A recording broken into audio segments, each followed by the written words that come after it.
Allez, c'est bon, j'ai pu me connecter. Donc du coup, je suis désolé du retard. J'essaierai de faire en sorte que ça ne se reproduise plus. Donc aujourd'hui, on va voir la mise en forme conditionnelle. Donc je pense que vous avez commencé à le faire.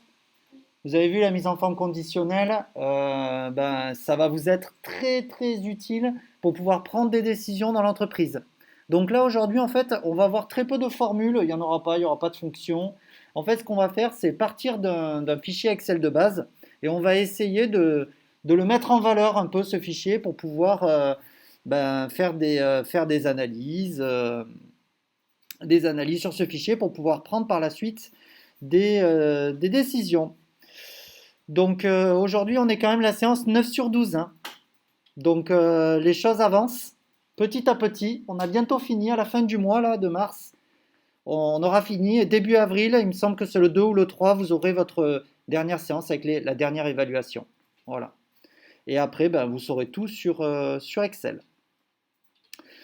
Donc on va se connecter sur eLearn. Donc je vous demande systématiquement hein, voilà, de descendre tout en bas. Donc à la séance numéro 9 sur la mise en forme conditionnelle.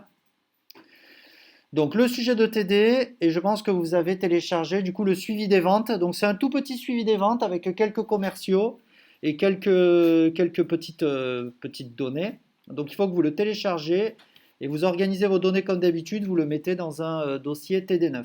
Donc ensuite, quand on clique sur le sujet, ben, il va y avoir tout un tas d'opérations à réaliser. Et tiens, petite question, est-ce qu'il y en a qui connaissent la mise en forme conditionnelle ici? Personne. Voilà, donc en général, là, c'est autant les fonctions de recherche, les filtres, voilà, il y en a quelques-uns qui l'ont vu, autant la mise en forme conditionnelle, vous le voyez très peu, alors que vous allez voir que c'est un outil sincèrement hyper pratique et qui n'est pas très compliqué à utiliser. Et je suis certain que maintenant, quand vous allez faire des Excel, je suis certain que vous allez utiliser cette option à l'avenir. Donc du coup, ben, on vous demande voilà, d'organiser, hein, comme d'habitude, prendre le suivi des ventes, le mettre dans un TD9. Et donc, quel est l'objectif du module sur la mise en forme conditionnelle? Ben, on a vu que dans une organisation, Excel est très utilisé pour effectuer du suivi d'activité, pour prendre des décisions.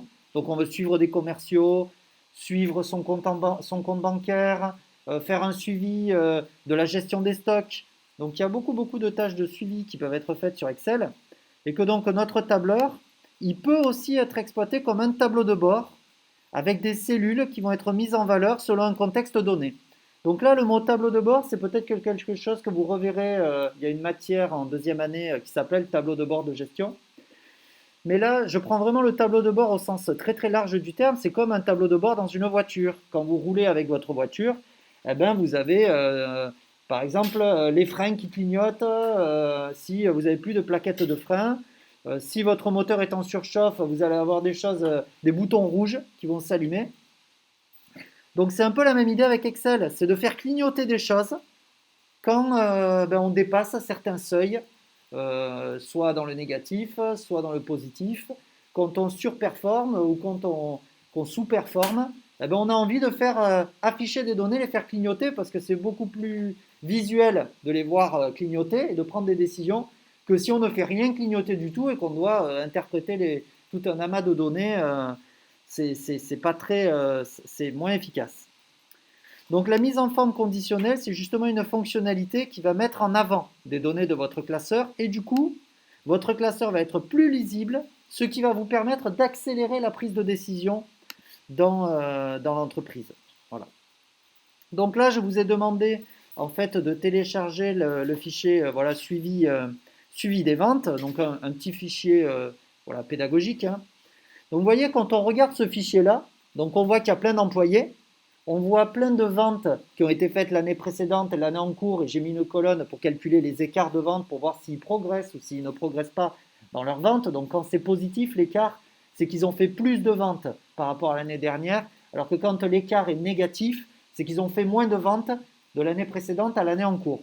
Ben, quand on regarde ce tableau, on a du mal à voir finalement qui est le plus performant, qui est le moins performant, qui a été le meilleur vendeur de l'année précédente et le meilleur vendeur de l'année en cours. c'est très difficile de voir ça. Et là, vous voyez, il y a qu'une dizaine d'employés. Imaginez que j'en ai 200 d'employés. Très compliqué. Bon, alors 200 employés dans un service, c'est peut-être un peu énorme. Mais même s'il y avait une vingtaine ou une trentaine de commerciaux, ce qui est un petit peu plus réaliste, ben, tout de suite aller voir qui a été les 3 meilleurs vendeurs. Si les données sont pas triées, ça va être un peu difficile. Donc du coup, l'idée, c'est de faire un tableau de bord, c'est de faire clignoter des choses en fait. De mettre en vert, par exemple, automatiquement, celui qui performe le mieux. Ou de mettre en rouge ceux qui performent le moins. Comme ça, du coup, eh ben, je pourrais prendre des décisions rapides, accorder une prime, par exemple, à ceux qui ont été les super vendeurs de mon entreprise, ou bien ben, convoquer mes moins bons vendeurs, alors pas pour les licencier quand même, mais peut-être pour essayer de tirer des conclusions, voir s'il y a des choses qui fonctionnent ou qui ne fonctionnent pas. Et du coup, ça, on va le faire beaucoup plus rapidement si on a des données qui sont mises en valeur grâce à la mise en forme conditionnelle que si on a juste ce tableau-là tout seul. Donc nous, je vais vous apprendre à faire la mise en forme conditionnelle dans Excel, puisqu'il y a cette fonctionnalité-là, mais il faut savoir qu'elle est organisée en 3 grandes catégories, la mise en forme conditionnelle dans Excel. Donc on verra déjà comment on définit des règles simples de mise en forme conditionnelle en quelques petits clics. Vous verrez qu'il y a des choses qui sont assez sympathiques, juste de façon très très simple pour mettre en vert, en rouge, etc. Les 3 meilleurs vendeurs, comme je le disais tout à l'heure, ou le meilleur vendeur, par exemple. Ensuite, on verra qu'on peut aller un petit peu plus loin dans la mise en forme conditionnelle pour afficher, par exemple, des barres de données. Donc des barres un peu de progression, comme votre jauge de carburant, qui est pleine au départ et puis qui se réduit petit à petit. Donc on verra les barres de données. On verra les nuances de couleurs, afficher quelque chose en vert foncé quand c'est très performant, et en vert un petit peu plus clair quand c'est moins performant, voire en rouge quand c'est négatif, avec de la nuance. Et on verra aussi des jeux d'icônes. Ça aussi, c'est assez sympa, les jeux d'icônes. Mettre par exemple des flèches en vert vers le haut, ou des flèches en vert vers le bas, rouge pardon, vers le bas. Mettre des petits symboles attention à côté de certaines données. Donc ça, de façon complètement automatique. Et ensuite, le dernier type de mise en forme conditionnelle, c'est spécifier à l'aide de formules de calcul des règles de mise en forme conditionnelle. Parce qu'en fait, dans les deux premiers types de mise en forme conditionnelle, on va dire que vous sélectionnez, vous cliquez sur des boutons et puis voilà quoi, en gros ça fonctionne. Mais on a envie parfois de faire des choses un petit peu plus évoluées, c'est-à-dire faire des couleurs en fonction de données qui sont affichées dans d'autres cellules. Et là, il faut aller un petit peu plus loin dans la mise en forme conditionnelle. Il faut faire des petites formules de calcul.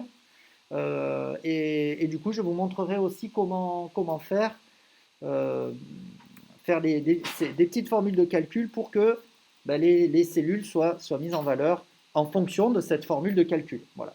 Et normalement, si vous voyez ces 3 types de données là, vous avez couvert tous les différents types de mise en forme conditionnelle que l'on peut faire dans Excel. Donc voilà un petit peu le menu du jour. Et d'ailleurs, ces 3 types de mise en forme conditionnelle, elles sont organisées comme ça dans le menu sur Excel.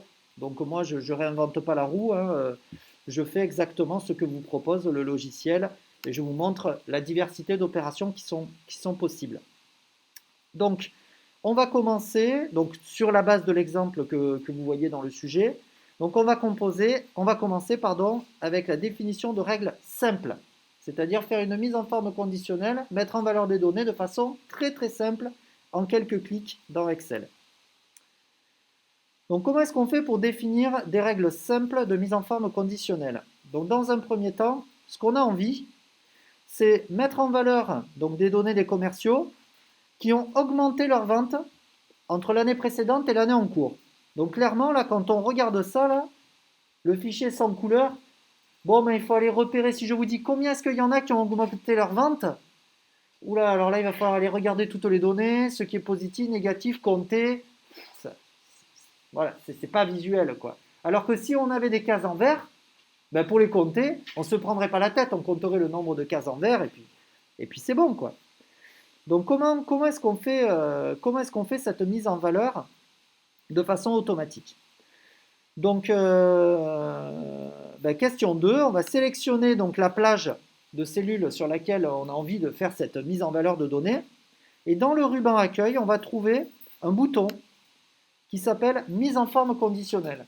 Ce n'est pas très violent, il faut juste savoir que ce bouton existe. En fait, il était toujours devant vos yeux dans le ruban accueil, là où vous fusionnez les cellules, là où vous mettez les types de données, gras, italique, souligné, ben, il y avait ce bouton mise en forme conditionnelle que vous ne connaissez pas et qui va vous être très utile.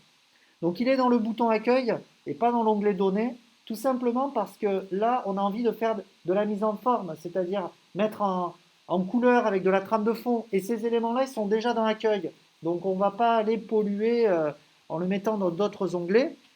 C'est une mise en forme, comme quand vous cliquez sur le petit saut de remplissage ou dans la couleur de la police. Finalement, c'est pareil que ce que vous faites dans l'accueil, mais ici, c'est fait de façon automatique. Donc c'est pour cela qu'ils l'ont mis dans l'onglet accueil. Donc regardons un petit peu ce bouton-là, mise en forme conditionnelle. Et on va regarder que les propositions d'options, elles sont rangées en 3 grandes catégories, celles que je vous ai exposées tout à l'heure. Alors on va se mettre sur Excel. Hop, voilà. Donc là, on vous demande de sélectionner donc, cette plage ici, donc les écarts que l'on a envie de mettre en valeur. Et donc dans le ruban accueil, ici, vous voyez mise en forme conditionnelle. Et quand vous cliquez sur le bouton mise en forme conditionnelle, donc vous avez 3 blocs. On le voit bien là visuellement. Sur Mac, c'est voilà, avec des noms différents, mais globalement, vous retrouvez ces 3 blocs. Donc il y a des règles de mise en forme simples, c'est les 2 premiers éléments en haut de la ligne là, en haut du bloc. Ensuite, vous avez un deuxième sous-bloc, c'est les barres de données, les nuances de couleurs, les jeux d'icônes. Donc ça, c'est ce qu'on verra tout à l'heure. Et enfin, en bas, vous avez nouvelles règles, effacer les règles et gérer les règles, qui vont nous permettre d'aller plus loin et de spécifier notamment des formules de calcul pour faire la mise en forme conditionnelle. Donc nous, pour l'instant, là, dans cette première partie, puisqu'on fait des règles simples, on va regarder là ces 2 éléments qui sont ici, et plus tard, bien sûr, on ira dans les autres blocs. Mais vous voyez que c'est organisé en 3 parties, comme je vous l'ai dit tout à l'heure. Donc dans le sujet, on vous dit, donc la première catégorie d'options permet de définir rapidement des mises en forme conditionnelles sur des cellules sélectionnées. Donc c'est celle qu'on voit dans cette partie. Donc ici, on vous demande dans la question 3 du sujet de sélectionner l'option règle de mise en surbrillance des cellules. Donc c'est la première de cette liste, mise en forme conditionnelle, hein, règle de mise en surbrillance des cellules. Et on vous demande ensuite de mettre en valeur tous ceux qui ont progressé, donc tous ceux qui vont être supérieurs à 0, parce qu'on veut des écarts positifs, pour voir ceux qui ont vendu plus sur l'année en cours par rapport à l'année précédente. Donc on va aller dans règles de mise en surbrillance, et vous voyez qu'on peut mettre des règles de surbrillance selon plusieurs critères. Par exemple, est-ce que c'est supérieur à une valeur? Donc, est-ce que les cellules que j'ai sélectionnées juste avant, donc de D2 à D10, est-ce qu'elles sont supérieures à une valeur? Et à ce moment-là, je mettrai une couleur particulière. Sinon, est-ce qu'elles sont inférieures à une valeur? Entre certaines valeurs, égale à? Est-ce qu'il y a un texte qui contient telle valeur? Donc, vous voyez qu'on peut avoir différents types de données aussi. Est-ce que on peut mettre en valeur des nombres, des pourcentages, des montants? On peut mettre aussi par rapport à du texte. Est-ce que ça contient une donnée comme, je ne sais pas moi, erreur? Et il faudrait mettre erreur avec un fond en rouge. Est-ce qu'une date qui ne serait pas dans le type de date, imaginez qu'on veut saisir que des dates en 2021, si on n'a pas saisi des dates en 2021, il faudrait que les mauvaises dates, elles soient en rouge. Vous voyez? Donc là, on peut vraiment faire des règles de mise en surbrillance selon différents types de données, selon différents critères. Donc nous, ici, on veut mettre en vert ceux qui ont un écart positif. Donc ceux pour lesquels nos écarts ici de D2 à D10 sont supérieurs à 0. Donc on va cliquer sur supérieur à. Voilà, et là on a une petite boîte qui va apparaître. Donc là on vous dit, on va mettre en forme les cellules dont le contenu est supérieur à, moi ça va être supérieur à 0. Et on ne va pas les afficher en rouge, on va les afficher en vert parce que c'est des données intéressantes. Donc là, vous avez déjà du préformatage qui vous est proposé en rouge, en jaune, en vert, parce qu'en général, c'est ce qu'on fait dans un tableau de bord. Mais si vous avez envie de mettre, je ne sais pas moi, en violet, en rose, dans d'autres couleurs qui ne sont pas proposées, vous pouvez formater, mettre un format spécifique de couleur, de fond, de police, de taille, en fonction ici d'un format que vous personnalisez. Vous n'êtes pas obligé de sélectionner uniquement ce qui vous est imposé dans la liste. Donc nous, en fait, si les écarts sont positifs, si l'employé a progressé, on va mettre en vert. Si l'écart est positif, les données. Je fais OK. Et qu'est-ce que je vois? Eh ben, je vois tout de suite, ici dans la colonne écart, donc vous avez vu, ça s'est fait en 2 clics. C'est pas compliqué.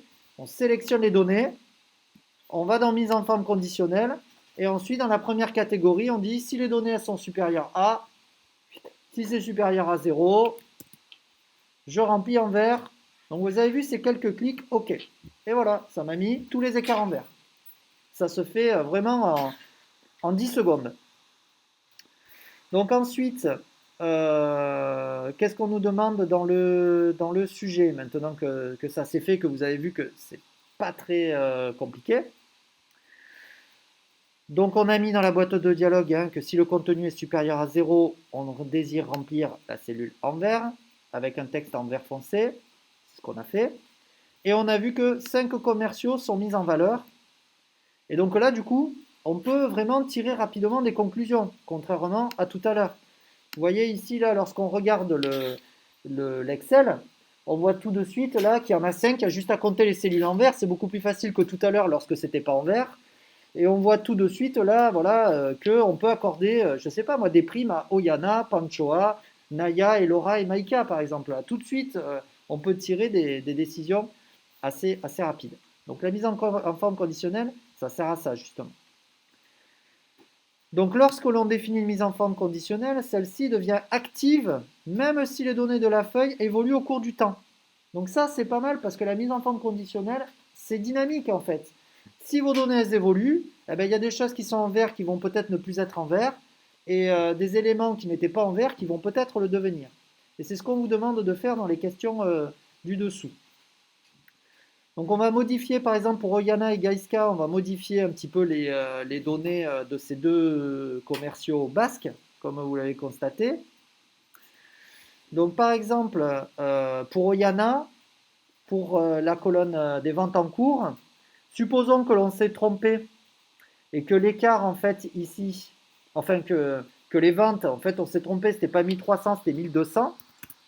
Donc si je mets 1200, vous allez voir que l'écart va changer et que ma cellule ne va plus être en vert.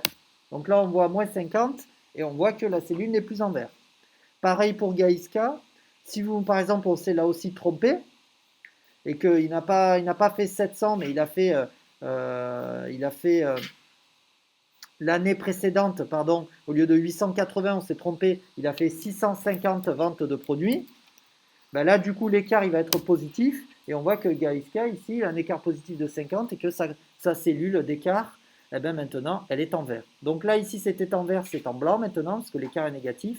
Et on voit que ici, ben, la mise en forme conditionnelle, elle fonctionne bien sur toute la plage, puisque Gaïska, ici, il est mis en valeur. Donc là, ben, Gaïska, on lui accordera la prime, et Oyana, finalement, elle n'avait plus la prime.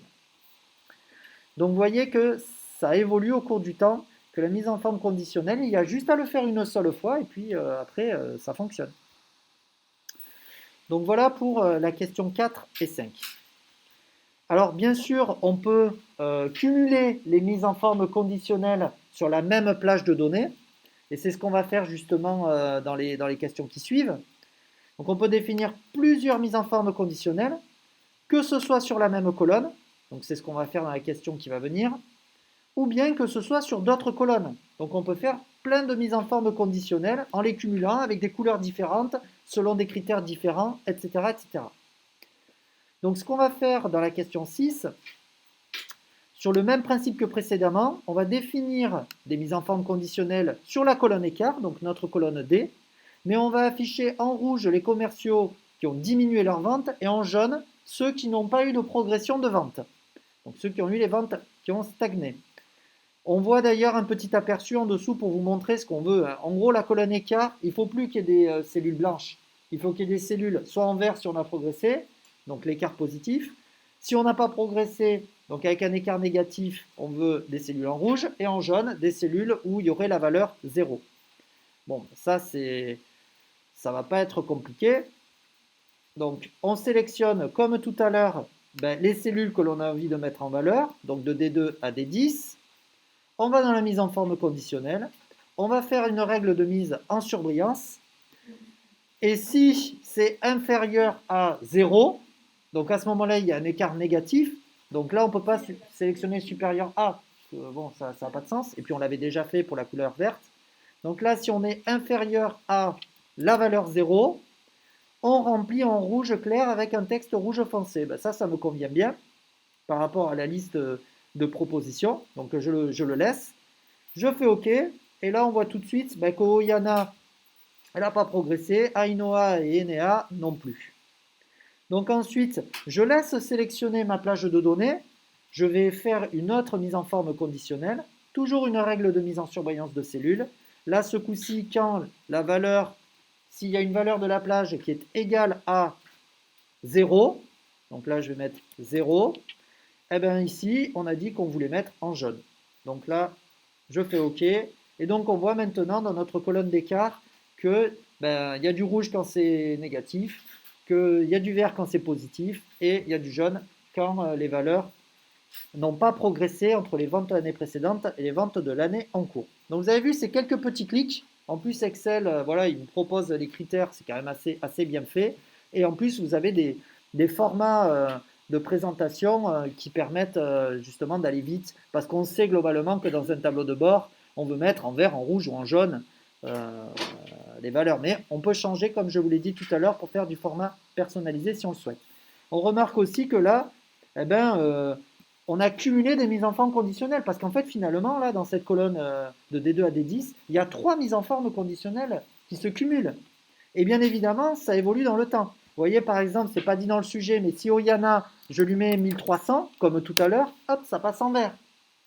Si je lui mets 1250, oups, pardon, je me suis trompé de colonne. Si je lui mets 1250, hop, ça passe en jaune, il n'y a pas de progression.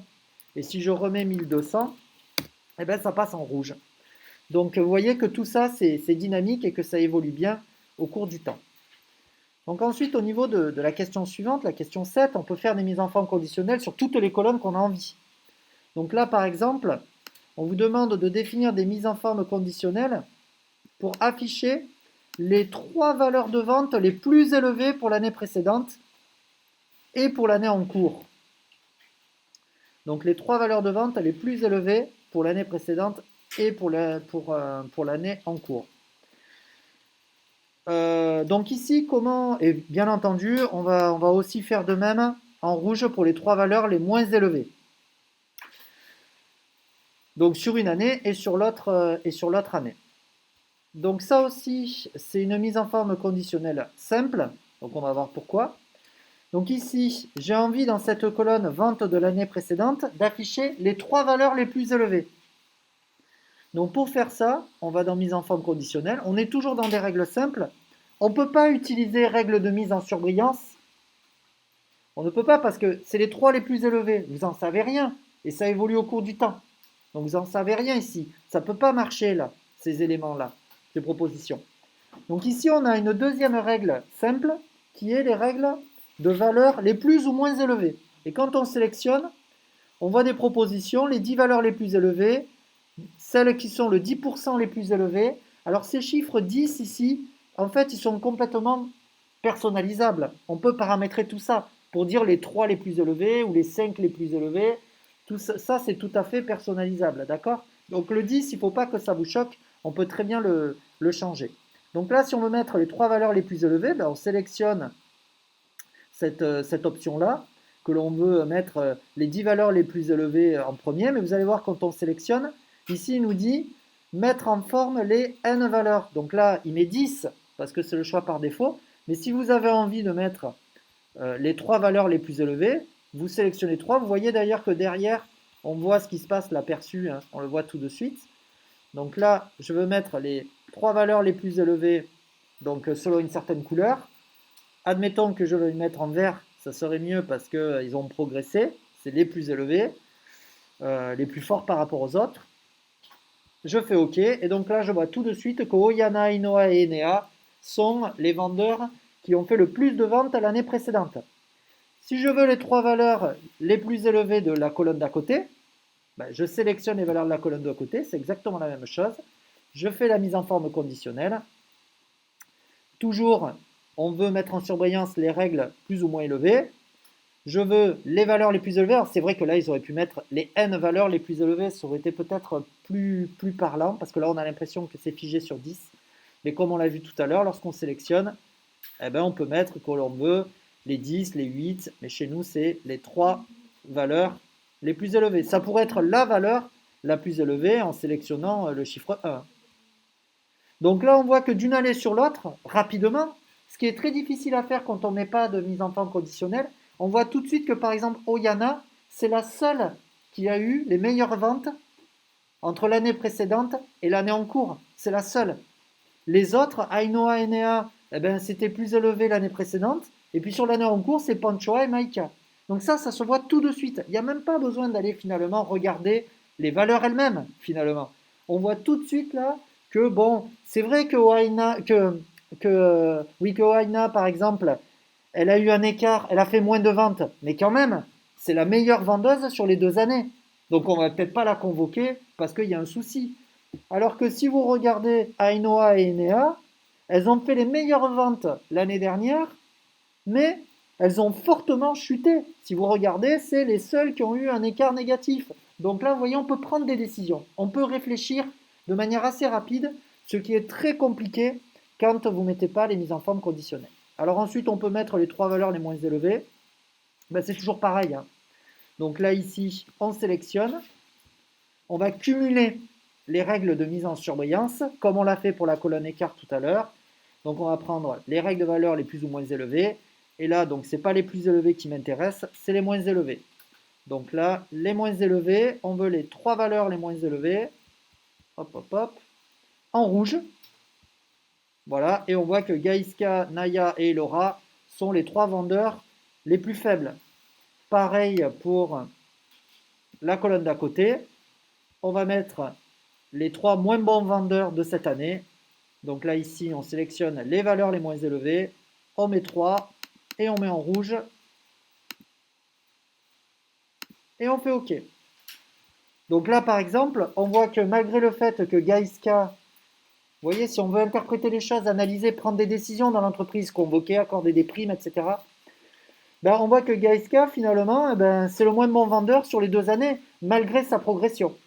Malgré le fait qu'il a un écart positif, ben, c'est le moins bon vendeur. Donc on va peut-être le convoquer. Alors qu'on ne l'aurait peut-être pas convoqué si on avait regardé que la colonne écart. Donc là, on peut vraiment tirer des petites décisions avec cette colorisation du tableau, donc cette mise en forme conditionnelle. Et bien entendu, si on modifie les données dans le tableau, tout va se modifier. Le jeu de couleurs peut potentiellement se modifier.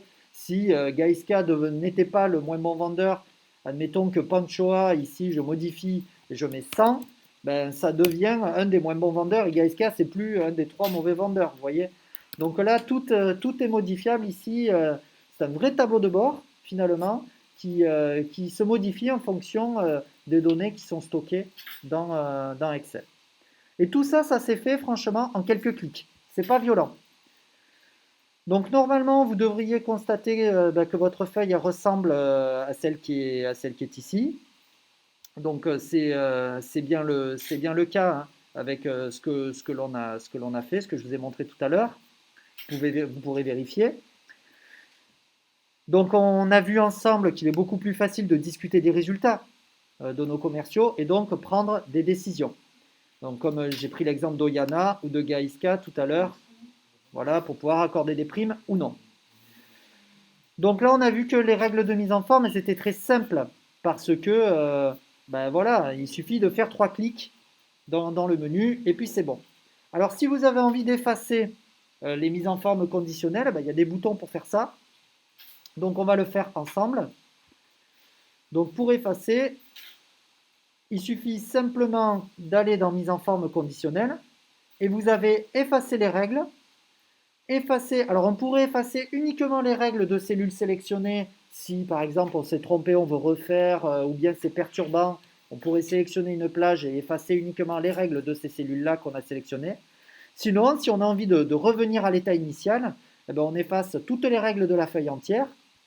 Et voilà, on n'a plus de mise en forme conditionnelle. Et alors vous voyez que là, pour prendre des décisions, c'est un peu compliqué quand même, hein.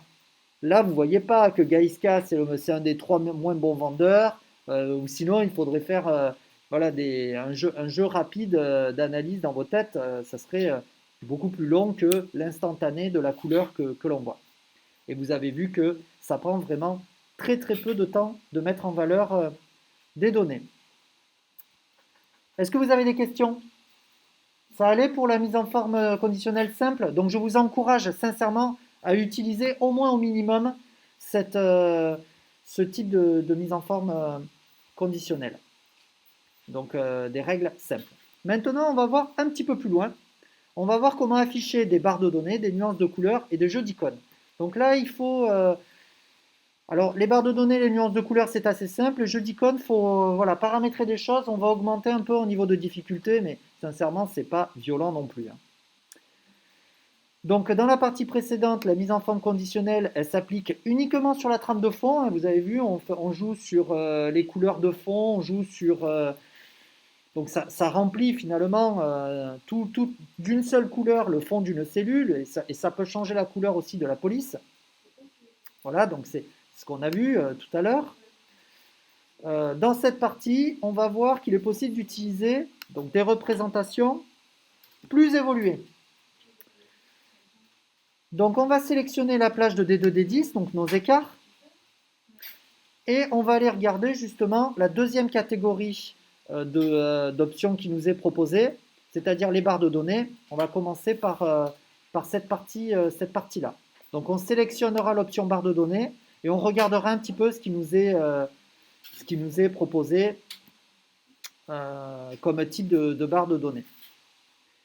Donc on va sur Excel.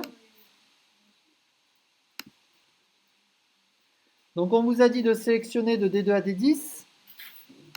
Donc c'est ce que je fais, comme tout à l'heure. Mise en forme conditionnelle, barre de données. Et là on vous demande de choisir en bleu dégradé. Donc ici, qu'est-ce qu'on voit quand on sélectionne? Hop. On voit que tout ce qui est positif, eh ben, il y a une barre de données bleue. Et tout ce qui est négatif, il y a une barre de données en rouge. Et qu'en plus, nos barres de données, elles respectent une certaine forme de proportionnalité. Puisqu'on voit par exemple ici pour Elora, c'est la valeur maximale en fait. Elle a fortement progressé de 675 ventes d'une année sur l'autre. Et on voit que Panchoa, qui a fait un peu moins que la moitié, ben, la barre elle est un peu moins. Ou même Naya ici, elle a un petit peu plus que la moitié. Donc on voit que ici, ça respecte la règle de la proportionnalité pour les barres de données. Pareil ici, on voit les données négatives et on voit que finalement, quand vous voyez que la barre de données elle touche le maximum, bah, c'est que Elora c'est la meilleure vendeuse et Ainoa c'est la moins bonne vendeuse. Donc ici, on a un petit peu plus d'informations que les règles de mise en forme conditionnelle simples de tout à l'heure avec nos couleurs vertes et rouges. Là, on peut vraiment savoir qui a à proportion un fort écart ou un faible écart.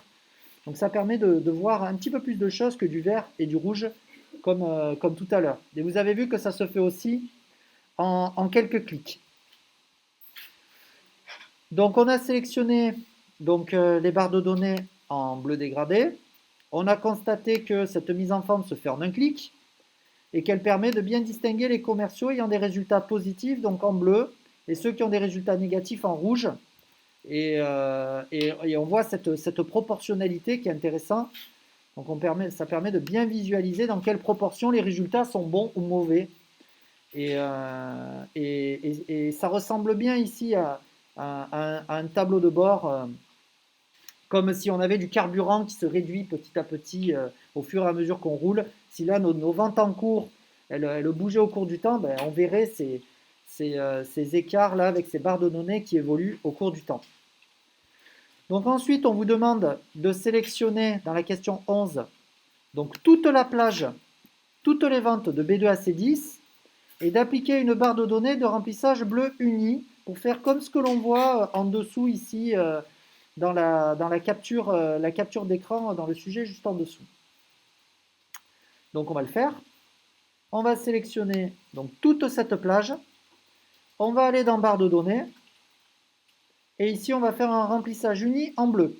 Donc là, il n'y a pas de dégradé de couleur pour vous montrer d'autres options possibles. Donc remplissage uni. Et là, on voit ici donc nos barres de données qui sont faites sur les ventes. Là aussi, ça a proportion. On peut tirer un certain nombre de conclusions assez intéressantes grâce à cette mise en forme conditionnelle. Alors tiens, puisque vous avez fini ici là, dans la classe, vous avez fait cette question 11 et 12. Alors on vous pose ici une question dans la question 12. Ici, je vais voir si vous avez compris. Donc à votre avis, quelle est la différence entre afficher les barres de données sur la plage B2C10, c'est ce que l'on vient de faire. Ici, on a sélectionné toute cette plage-là et on a mis des barres de données. Quelle est la différence entre faire ça et afficher les barres de données d'abord ici et ensuite ici? Quelle est la différence entre tout sélectionner, le faire une fois, ou bien le faire d'abord sur cette colonne et ensuite sur cette colonne?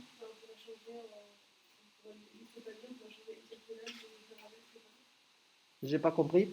Est-ce que tu peux me, est-ce que tu peux me redire là peut-être par rapport à l'Excel qui est ici?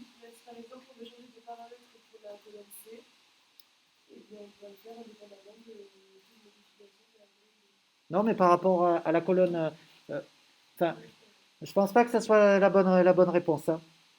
Je pense pas. Enfin, j'ai toujours pas compris quand tu as répété ce que tu as dit.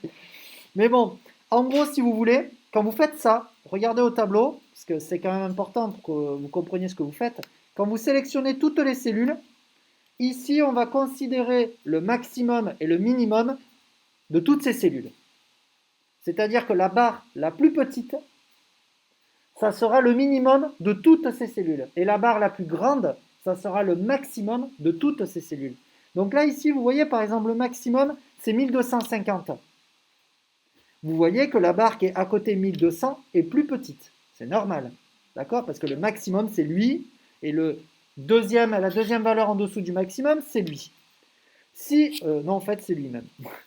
Si, par exemple, on sélectionne que cette colonne-là, regarde d'une, si on sélectionne que cette colonne-là, alors on va considérer dans nos barres de données le minimum et le maximum que de cette colonne. Donc la barre la plus élevée, ça sera 1250, et la barre la moins élevée, ça sera 300. Donc ça veut dire que 300, ici, la barre, elle sera très petite. D'accord? Elle sera très petite. Maintenant, si on le refait à côté, ben, la barre du maximum, ça sera 1200. Donc elle sera ici remplie, cette barre. Elle sera à fond, en fait. Parce qu'on considère le maximum et le minimum d'ici. D'accord? Donc, quand on fait tout, c'est le minimum et le maximum de toute la plage. Et quand on le fait de façon indépendante, ben, c'est créer les barres de données en fonction du minimum et du maximum que de cette colonne, et le minimum et le maximum que de cette colonne. Donc voilà un petit peu la différence pour la réponse à cette question 12, et donc la différence entre tout sélectionner et sélectionner de façon indépendante. C'est hyper important de... Vous voyez par exemple si je fais le parallèle avec ce qu'on a fait juste avant, on a fait les 3 meilleurs vendeurs.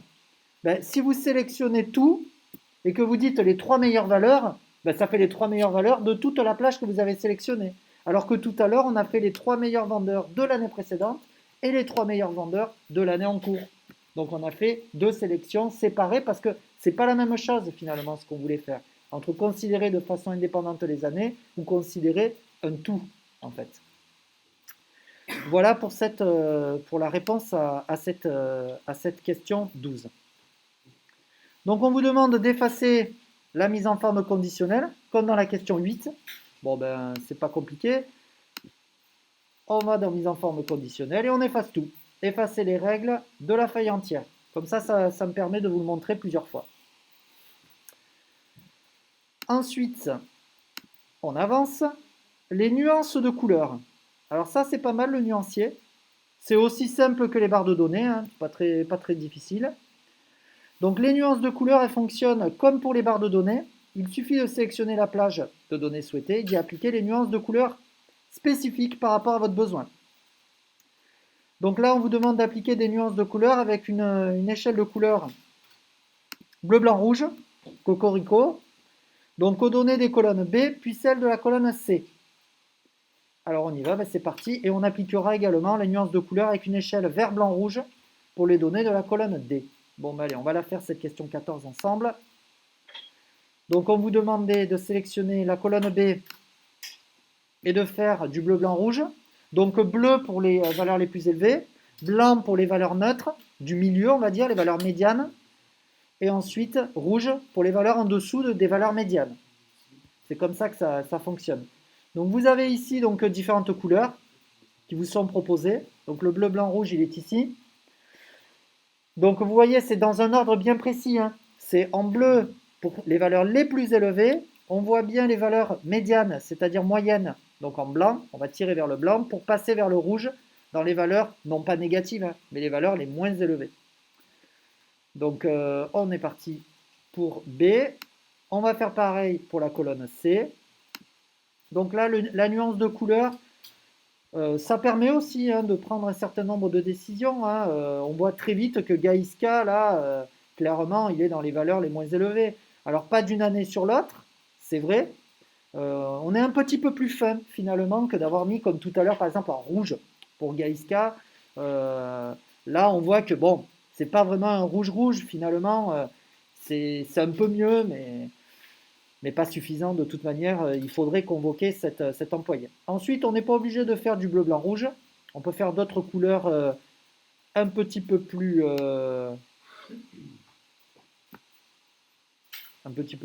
voilà, je sais pas, variées. Donc là par exemple dans les nuances de couleurs, quelle est la couleur que j'avais demandé? Je me souviens plus. Du vert, blanc, rouge. Donc le vert, blanc, rouge, un peu italien là, voilà. Vert, blanc, rouge, ou basque, histoire de faire couleur un peu locale. Donc on est parti. Et donc là, on voit que les valeurs vertes sont les valeurs où l'écart est le plus élevé. La valeur médiane ici, c'est 0 et 50. Et on voit que quand on est négatif, eh ben, c'est en rouge. Alors c'est vrai que là, s'il y avait eu beaucoup de valeurs, bon, c'est vrai que là les valeurs médianes c'est le 0, mais, mais c'est pas forcément le cas, ça dépend totalement des valeurs que vous avez mises. Si la valeur médiane est au-dessus du 0, ben, le blanc sera au-dessus du 0. Voilà. Donc là aussi, grâce à ces nuances de couleurs, eh ben, on peut tirer tout un tas de conclusions et interpréter les données d'une certaine façon. Selon, voilà, selon ce que l'on montre, dans notre classeur et selon les mises en forme conditionnelles qu'on utilise. On peut tirer différents types de conclusions. Donc on a vu dans le sujet que notre copie d'écran là, de gauche, elle illustre bien ici ce qu'on a fait. Donc on voit que c'est totalement correct. Et donc on voit bien que, comme pour les barres de données, en quelques clics, eh ben, on a les barres de données qui s'affichent. Voilà. Et on peut rapidement distinguer les commerciaux ayant de bons ou de mauvais résultats. Donc on va effacer les mises en forme conditionnelles de la feuille, comme dans la question 8. On va refaire encore une fois. Donc là, on va effacer.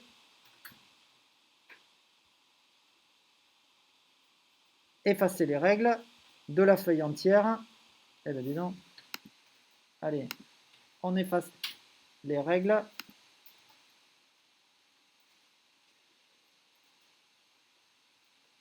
De la feuille entière.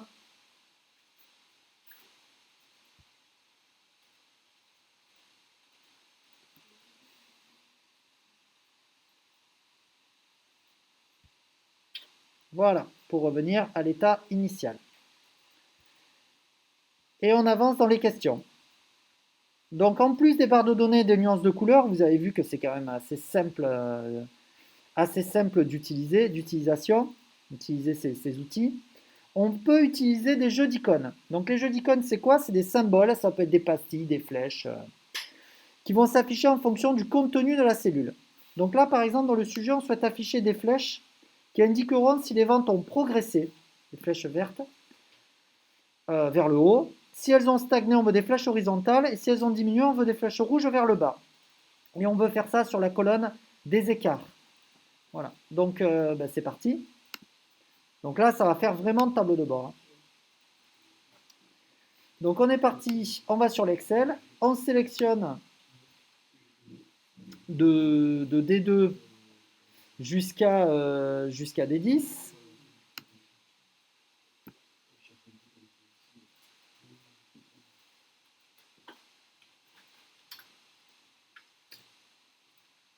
Ah, ça marche pas sur mon... ça marche pas sur mon ordi. Décidément. Alors, de D2 jusqu'à D10. Voilà, j'avais problème un peu de réseau, mais il faut être un petit peu patient. Voilà. Oula. Cliquez un peu rapidement. Donc de D2 jusqu'à D10. Voilà. Ensuite, on va aller sur la mise en forme conditionnelle. Donc, comme tout à l'heure, et dans la mise en forme conditionnelle, on va sélectionner les jeux d'icônes. Donc là, dans les jeux d'icônes, on veut des petites flèches. Donc là, on voit qu'il y a plein de jeux d'icônes vraiment qu'on peut choisir et ça peut être intéressant de voir des flèches, de voir des feux tricolores, etc. Donc là, nous, ce qu'on veut, c'est les petites flèches. Donc celle-ci. Par contre, quand on clique, on voit que dans l'Excel, vous voyez, les flèches, elles se positionnent très mal parce qu'il y a une configuration par défaut qui ne fonctionne pas très très bien. Donc là, par exemple, on voit qu'il y a des flèches jaunes quand c'est positif. On voit des flèches rouges quand ça stagne. Donc là, vous voyez, c'est pas terrible. Donc il faut, quand on met des jeux d'icônes, très souvent, il faut configurer, reparamétrer un peu les icônes pour que ça soit bien configuré. Voilà. Donc c'est ce qu'on va faire. Hop, donc on va revenir dans le sujet. Donc constatez que les flèches sont apparues dans les cellules. Donc ça c'est le cas. Ensuite, contrairement aux barres de données en nuances de couleurs, comme je viens de dire, il est assez rare que les symboles soient correctement orientés en fonction de votre besoin, ce qu'on a vu. Constatez actuellement dans votre classeur qu'une flèche rouge est positionnée sur Imanol alors que ses ventes stagnent et que des flèches jaunes sont présentées pour des commerciaux qui ont des ventes en progression comme Gaiska, Panchoa et Maïka. Donc ça, vous devriez le voir dans votre Excel. Donc pour les jeux d'icônes, donc il faut configurer a posteriori les symboles afin qu'ils s'affichent correctement. Donc on vous demande de sélectionner de D2 à D10, puis à partir de la mise en forme conditionnelle, de sélectionner l'option jeu d'icônes. Mais tout en bas de jeu d'icônes, il y a une proposition qui est autre règle qui va nous permettre justement d'ouvrir une boîte de dialogue que l'on voit dans le sujet ici et qui va nous permettre de configurer les choses pour que nos flèches s'affichent correctement. Donc, on y va. On va sur notre fichier Excel, mise en forme conditionnelle, donc comme d'habitude. Ensuite, on sélectionne jeu d'icônes pour qu'on puisse configurer, on configure nos icônes avec l'option autre règle. Donc une fois que l'on est sur jeu d'icônes, c'est un peu long, j'ai des soucis de réseau. Voilà, on voit tout en bas, autre règle ici. Tout en bas des propositions. Donc quand vous allez sélectionner autre règle, tout en bas, vous allez avoir une boîte de dialogue qui va apparaître. Et donc là, on va configurer la partie basse. Donc déjà, on va remettre nos petites flèches. Ça serait bien dans cette boîte de dialogue. On va remettre nos petites flèches. Alors désolé pour la lenteur, mais c'est le réseau qui n'est pas rapide. Bon, ça vous permet du coup de bien voir ce que je fais, hein. Donc on va retrouver nos petites flèches donc tout en haut, ici. Donc on va voir apparaître dans les icônes sur la gauche donc nos trois petites flèches à la place des feux tricolores, là qui sont verts, voilà. On revoit nos petites flèches. Et ensuite on va configurer sur le côté. Alors déjà les valeurs, c'est pas des pourcentages, c'est des nombres. Donc il va falloir dans les listes déroulantes sélectionner nombre à chaque fois. Donc c'est pour ça en fait finalement que vous n'avez pas des flèches qui sont orientées de la bonne façon, hein. C'est à cause du type ici qui est mal reconnu quand on sélectionne jeu de données. Donc là on met sur le type sur nombre parce qu'on a des écarts ici qui sont des nombres. Et ensuite il suffit simplement de lire les propositions. Donc on met la flèche verte si la valeur est, alors non pas supérieure égale à 0, mais supérieure stricte à 0. Parce que quand c'est égal à 0, on va mettre la flèche jaune. Donc la flèche verte, elle va s'afficher que si la valeur est strictement, donc là il suffit d'aller le sélectionner, strictement supérieure à 0. Ensuite, la flèche jaune, elle va s'afficher si la valeur est inférieure ou égale à 0 et supérieure ou égale à 0, ben là ça veut dire égal à 0 en fait, hein, finalement. Et la flèche rouge, si on est inférieur à 0. Alors les valeurs ici, 0, on peut changer, hein, on peut mettre 10, 20, 30, on peut mettre ce que l'on veut, mais très souvent pour des flèches, on met quand c'est positif en vert, quand c'est 0 en jaune, et quand c'est négatif en rouge. Une fois qu'on a fait ça, on clique sur le bouton OK, et vous allez voir que les flèches ici, elles seront correctes dans notre Excel, correctement orientées. Donc quand l'écart sera positif, eh bien, on verra nos flèches en vert. Quand l'écart sera égal à 0, il n'y aura qu'une seule flèche pour Imanol, ça sera en jaune. Et les valeurs négatives, on les fera en rouge vers le bas.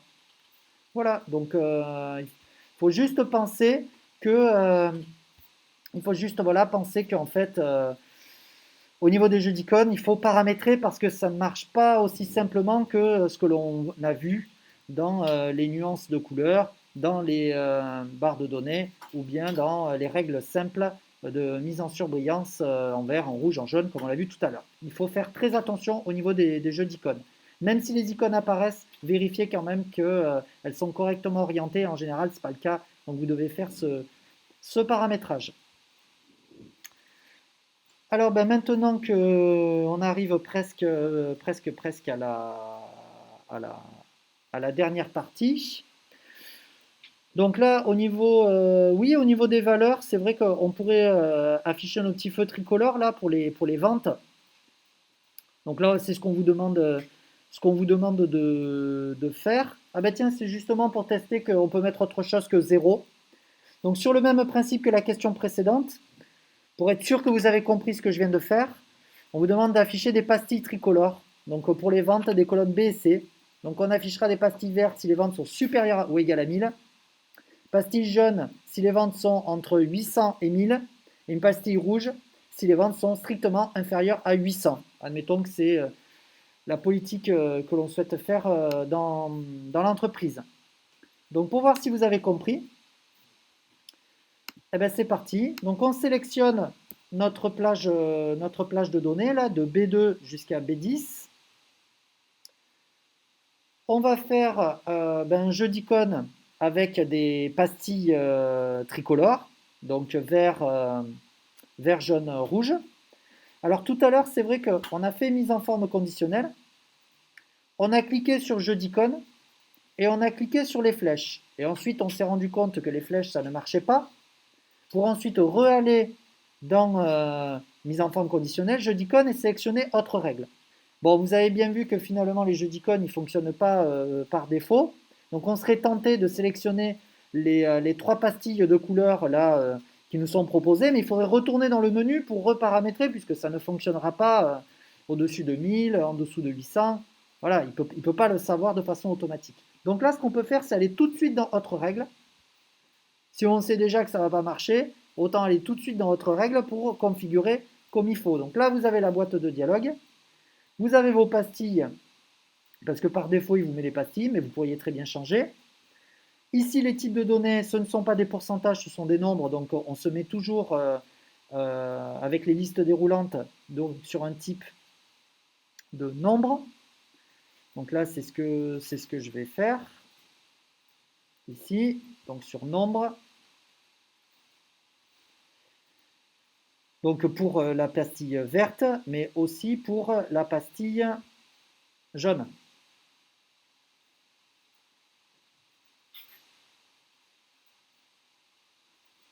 Voilà. Donc là, on est sur nombre. Et ensuite, au niveau de la valeur, eh bien, on a dit que lorsqu'on était supérieur ou égal à 1000, donc là, au niveau de la valeur, il ne faut pas laisser le 0, il faut mettre tout simplement 1000. Voilà. Et ensuite, si on est entre 1000 et 800, donc là, c'est pareil. Dans la deuxième valeur, on va mettre 800. Donc ici, si vous lisez correctement la boîte de dialogue, vous comprenez les choses normalement. Vous voyez que la pastille est verte si la valeur est supérieure à 1000, que la pastille est jaune si on est strictement inférieur à 1000. Donc vous avez vu qu'il prend, il prend vos données, il met à jour en fait, hein, il prend vos données. Donc si on est inférieur à 1000 et qu'on est supérieur ou égal à 800, ben, il vous met du jaune. Et sinon, si on est inférieur, alors non pas inférieur à 0, parce que là il faut juste cliquer ailleurs pour qu'il le prenne en compte. Si on est strictement inférieur à 800, eh bien, il affichera la pastille rouge. Et ensuite, une fois que vous avez configuré ça, eh bien, vous cliquez, donc vous voyez, ça s'est mis à jour, là, le 800. Une fois que vous êtes d'accord avec ce que vous avez fait, vous cliquez sur OK et vous verrez donc toutes vos pastilles qui vont apparaître sur les colonnes des ventes de l'année précédente et celles de l'année en cours. Voilà, en cliquant sur OK, vous allez voir ces pastilles apparaître. Voilà, tout simple. Donc voilà au niveau de cette partie 2, voilà, qui vous permet d'afficher le qui vous permet d'afficher voilà l'écran que je vous mets ici dans le sujet. Donc ensuite, eh bien, on va effacer la mise en forme conditionnelle, on va tout effacer. Donc ça, on l'a fait 3 fois, donc là maintenant, ça doit commencer à rentrer. Donc on va sur mise en forme conditionnelle et on fait effacer, toutes les règles. Donc ça va faire 3 fois qu'on le fait. Donc au bout d'un moment, ça doit rentrer. Effacer les règles et ensuite effacer toutes les règles de la feuille puisqu'on en a fait plusieurs, à la fois pour la colonne écart et à la fois pour les ventes. Donc on y va dessus, effacer les règles de la feuille entière. Et tout va se remettre à 0 pour aborder la troisième partie du sujet. Voilà, désolé pour le temps d'attente à cause du réseau. Donc là, on va aborder la dernière partie. On va spécifier à l'aide de formules de calcul des règles de mise en forme conditionnelle. Donc on va montrer qu'on peut faire des règles de mise en forme conditionnelle donc, à l'aide de formules de calcul, comme des formules, n'importe quel type de formule que vous souhaitez. Et donc là, on va pouvoir faire des mises en forme conditionnelles beaucoup plus évoluées, beaucoup plus personnalisées que dans les deux catégories précédentes. Donc là, par exemple, ce qu'on a envie de faire, c'est de surligner en vert toutes les données d'un commercial s'il a atteint un objectif de progression de vente que l'on va saisir ici dans la cellule F2. Donc en gros, on va mettre un commercial ici, par exemple Panchoa, Naya et Elora, on va les mettre en surbrillance parce que leur objectif de progression il a été dépassé puisqu'ils ont des valeurs au-dessus de 250. Si j'avais mis 0 dans l'objectif de progression en F2, eh ben, ça m'aurait mis que ceux qui ont des écarts positifs. Et ça m'aurait mis en surbrillance voilà, les lignes. Et ça, c'est difficile à faire avec les deux catégories de mise en forme conditionnelle que j'ai présentées précédemment. Donc, eh ben, on va le faire. Donc déjà, en F1, F2, on va faire les petites cellules. Là, objectif de progression est 250. Et ensuite, on va voir comment est-ce qu'on utilise des formules de calcul pour pouvoir faire des mises en forme conditionnelles. Donc on va se mettre en F2. Voilà, on va se mettre en F2 ici. Donc on va mettre ici, en F2, hop, on va mettre objectif de progression.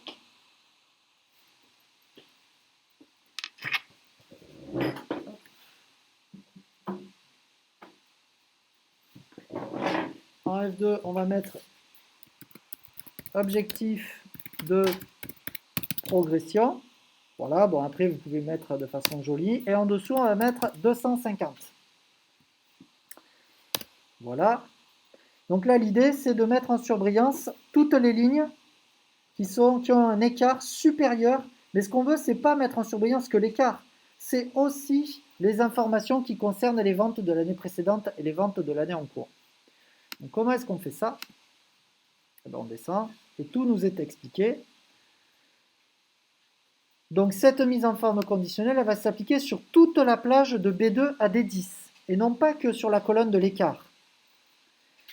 Donc on va sélectionner donc, toutes les données de cette plage et ensuite on va sélectionner la dernière catégorie de règles, nouvelle règle, pour faire apparaître la boîte de dialogue que l'on voit ici à l'écran et que l'on va configurer ensemble. Donc on est parti. Donc je vais sélectionner toute la plage de données de B2 jusqu'à D10. Voilà. Ensuite, je vais aller chercher mise en forme conditionnelle, sauf que ce coup-ci, je vais le faire en fonction d'une formule de calcul. Donc là, j'ai sélectionné ma plage. Si ça veut bien marcher.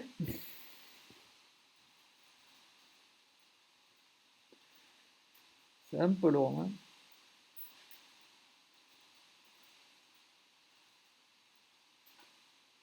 Décidément.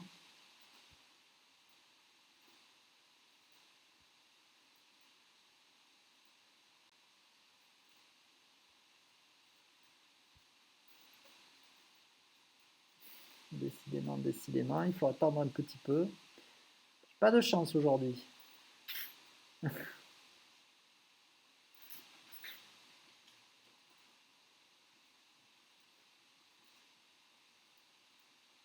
Non, ça veut pas...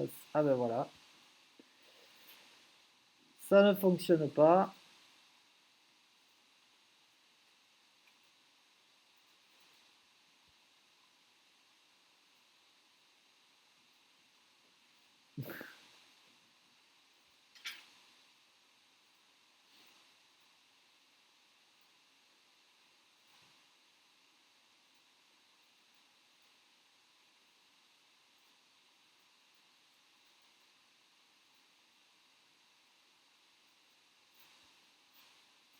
Allez. Allez y arriver.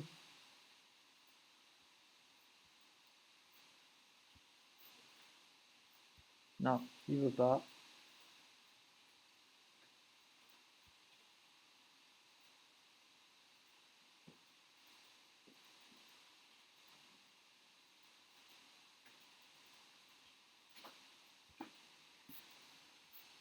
Ah là là là là là là.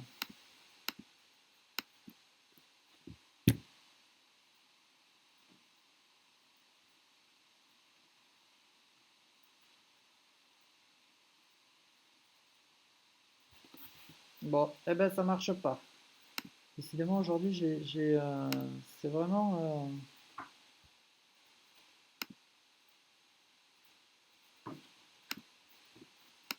Ah, ça y est, on retrouve. Donc ici, je sélectionne donc de B2 jusqu'à D10, excusez-moi pour le temps d'attente. Mise en forme conditionnelle. Donc ici, nouvelle règle. Et ensuite, dans nouvelle règle, ici, alors on pourrait tout faire ici. On pourrait faire tout ce que l'on a vu précédemment. Mais il y a une dernière option ici qui est utiliser une formule pour déterminer sur quelle cellule le format sera appliqué.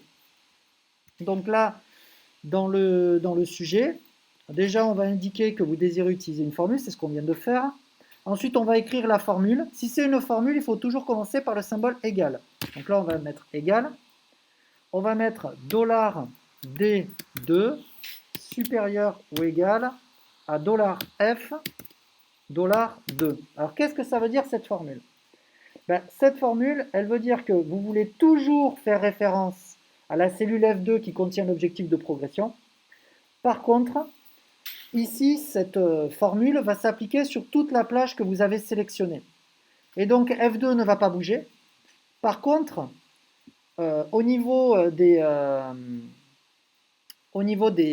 lignes, eh ben, la formule, elle va mettre en surbrillance, forcément, eh ben, elle va mettre en surbrillance eh ben, la colonne B, la colonne C, la colonne D, si l'écart en D2 est supérieur ou égal à l'objectif de progression qui est 250. Donc en gros, D2, si vous voulez, on n'a pas mis ici $D, $2, parce que sinon on ferait toujours référence à Oyana. Et donc si c'est le cas qu'elle a un objectif de progression qui est respecté, toute la plage serait en vert. Alors que là, on veut que ça marche pour Oyana, la deuxième ligne, mais ensuite, ça va s'appliquer à toute la plage sélectionnée. Donc le D2, il va se transformer en est-ce que Gaïska qui est en D3 est supérieur à l'objectif de progression? Ou bien est-ce que Panchoa qui est juste en dessous va respecter l'objectif de progression F2? Donc il ne faut pas bloquer le 2 en mettant un $, devant. Et par contre, il faut bloquer la colonne D parce qu'on veut rester systématiquement sur l'écart. Donc là, on est obligé de mettre le $, devant le D. Au niveau du format, ben ensuite, il suffit simplement d'aller dire que vous voulez du remplissage en vert. Hein. Donc là, il suffit d'aller sélectionner le vert. Voilà. Vous pourriez changer la couleur de la police pour mettre du texte en vert foncé, par exemple. Et ensuite, vous faites OK. Donc, vous voyez dans l'aperçu, vous voyez voilà, ce que vous avez spécifié dans le format. Et ensuite, vous faites OK. Et donc, vous allez voir que Panchoa, Naya et Laura respectent votre objectif de progression. Si je change l'objectif de progression, ben, vous allez voir qu'il y a énormément de commerciaux qui respectent cet objectif-là. Si on met 300, voilà, ben là, on n'en a plus que 2. Donc voilà au niveau de la mise en forme conditionnelle et des 3 types de mise en forme conditionnelle que vous pouvez faire. Donc simple, soit avec des nuances de couleurs, des barres de données, des jeux d'icônes, ou bien avec des formules de calcul. Donc je vous ai mis une petite explication ici dans le sujet, si vous n'avez pas bien compris au niveau des formules de calcul. Et pensez que l'utilisation des dollars est très importante dans la formule, sinon ça ne va pas fonctionner correctement. Voilà. C'est vrai que j'ai été un petit peu rapide dans les explications, mais bon, n'hésitez pas à me poser des questions sur le Teams ou par mail si vous n'avez pas compris, on pourra le revoir. Donc ensuite, au niveau de nos règles de mise en forme conditionnelle, sachez que dans le menu mise en forme conditionnelle, vous pouvez voir toutes les règles que vous avez appliquées. Donc par exemple, ici, lorsque l'on clique sur mise en forme conditionnelle, gérer les règles, on voit toutes les règles appliquées. Donc là, sur la sélection actuelle, je me suis mis dans une cellule vide, donc on ne voit rien. Par contre, on peut voir toutes les règles d'une feuille de calcul. Donc par rapport à ce qu'on a fait avant, on aurait pu en voir plusieurs. Là, on n'en voit qu'une parce que c'est une règle donc, qui s'applique uniquement pour faire selon une formule. J'avais effacé les précédentes. Mais là, quand on lit la règle, on la comprend bien. Vous voyez, votre formule de calcul, en fait, on voit bien qu'elle s'applique à B2D10 et que si la formule $D2 supérieur ou égal à $F $2, elle est vraie, ça mettra en vert, sinon ça ne la mettra pas en vert. Donc par exemple, ça va s'appliquer à la cellule B2. Est-ce qu'on la met en vert ou on ne la met pas en vert? Ben, étant donné que D2 est supérieur ou égal à F2, alors si c'est vrai, ben, ça mettra en vert l'objectif de vente, sinon ça ne le mettra pas en vert. Et ensuite, ça va s'appliquer aux autres cellules de cette plage, notamment à C2. Donc vous voyez que ici, le $D2, ben, ça ne va pas changer, ça va rester sur $D, et c'est important. Sur les ventes de l'année en cours en C2, c'est important de laisser le $D ici, parce que Sinon, il aurait changé, ça aurait fait est-ce que $E2 est supérieur à est-ce que E2 est supérieur à F2? Et là, on n'était plus sur la colonne de l'écart, on aurait été sur une colonne où il n'y a aucune donnée. Donc le dollar devant le D ici s'explique grâce à ça. Le F2 c'est toujours l'objectif, donc lui il faut toujours absolument faire référence à cet objectif qui est un F2, donc là c'est logique de mettre des dollars sur cette cellule. Et après quand on change de ligne, parce que là ça s'applique à B2D10, donc quand on change de ligne, qu'on va aller sur B3, eh bien, il faut prendre l'écart de Gaiska, qui est juste en dessous sur la ligne 3. Et on va se focaliser que sur la colonne de l'écart, et que sur l'objectif de vente. Donc voilà un petit peu comment ça marche, je voulais expliquer un petit peu avec ce gestionnaire de règles. Si la règle ici, vous voulez l'effacer, ben vous faites supprimer la règle, vous faites OK, ou si vous voulez la modifier, vous faites modifier, OK, appliquer, OK, et là on a fait disparaître notre règle de mise en surbrillance. Donc enfin pour terminer, ben moi je vous propose d'expérimenter sur un cas complet que vous avez sur eLearn. Donc dans ce cas complet, je vous propose un tableau de suivi de salariés avec de la présence, de l'absence et de mettre des règles de surveillance selon tout ce que l'on a vu dans ce sujet. Donc par exemple, dans ce tableau-là, on voit que ben, il faut mettre du vert quand la personne est présente, du jaune quand la personne est malade et du rouge quand la personne est absente. Bon, ben ça, c'est des règles de mise en surbrillance simples. On voit des barres de données, notamment pour le nombre d'heures travaillées. On voit des jeux d'icônes avec le pourcentage d'heures travaillées avec les étoiles. Ça, c'est quelque chose qu'on n'avait pas vu, mais on peut mettre des étoiles quand c'est vrai, quand c'est pas vrai. On voit les jeux d'icônes aussi au niveau des heures supplémentaires. On voit les nuances de couleurs au niveau des maladies, des journées d'absence. Et on voit aussi donc des règles de surveillance avec des formules à plusieurs endroits en fonction des données que vous avez tout en haut. Donc par exemple ici, si une personne, on souhaite la convoquer, si elle a plus de 3 maladies ou plus de 3 absences. Donc on veut que son nom apparaisse en jaune ici. Si elle a plus de 3 maladies et 3 d'absence. On pourrait changer le 3, mettre 4, 5, 6. Et donc nos employés ici sur la gauche, les noms et les prénoms, il faudrait que ça se mette en surbrillance que si ça respecte ce que l'on a mis au-dessus. Ensuite, qu'est-ce qu'on a mis voilà, ben, en fonction de données. Par exemple, ici, si on a un nombre minimum de présents à avoir dans l'entreprise, donc si on n'a pas le bon nombre, on voit tout de suite là par exemple que le lundi, le samedi et le dimanche, on n'a pas le nombre minimum d'employés présents, donc l'entreprise va mal tourner. Alors que dans les autres jours, on voit que c'est pas en rouge. Comme par exemple en bas dans le total des présents, on voit que quand c'est en dessous de 5, eh ben, c'est mis en surbrillance en rouge. La durée d'une demi-journée, ça c'est bon, bah, ça, c'est pour pouvoir faire des calculs. Et les employés de la semaine, c'est utilisé donc au-delà de 10% des heures travaillées.